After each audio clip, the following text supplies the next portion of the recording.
Himma daniya is worldly ambition. People are different in the world. Some people are very ambitious and some people aren't.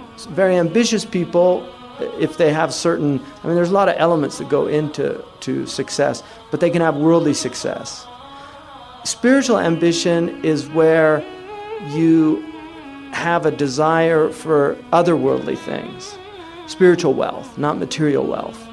So just like you see people will work day and night to acquire material wealth, there's people that will do the same to acquire spiritual wealth. There's people that will get up at 4 a.m. To check the stock market because in Japan it opens up at a certain time. This is people, really, they do this. They'll do that because why? They want to increase their material wealth. There's also people that will get up at 4 a.m. because they want their stocks to go up with God. It's the same basic idea, but one is himma aliyah, it's a high himma, high aspiration. The other is a low aspiration, worldly aspiration. Nasab is one of the things that Islam came to preserve. The way that nasab is preserved, Ya ayyuhalladhina amanu, la taqrabu zina, innahu kana fahisha. Don't go near fornication because it's a foul thing. Wasa'a sabila, it leads to a bad road. So zina is prohibited to protect lineage. Knowledge of your parents and your grandparents is very important. There's a hadith, ilmun nasab, ilmun la yanfa'u wal jahalatu bihi la tadur. Knowledge of lineage is a knowledge that is not necessarily beneficial, and its ignorance does not harm you.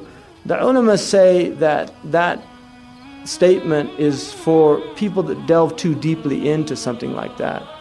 But to have knowledge of your lineage is very important, to know who your relatives are, to know who your aunts and uncles are, and your cousins.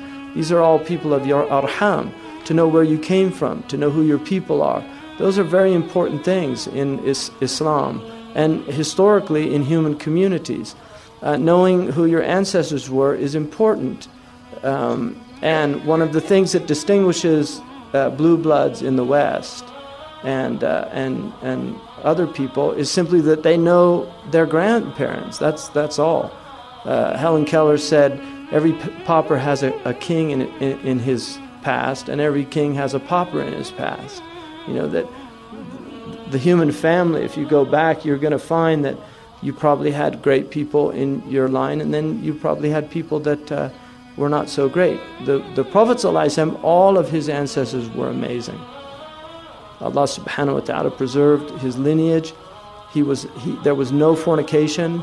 Nobody, not any of his ancestors committed adultery or fornication. They were prevented from that.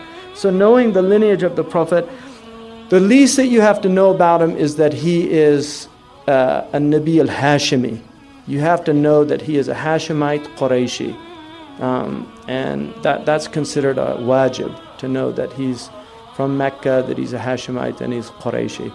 But the ulama also consider it good to know his actual lineage back to Adnan, to Ismail alayhi salam, that it's a good thing to know.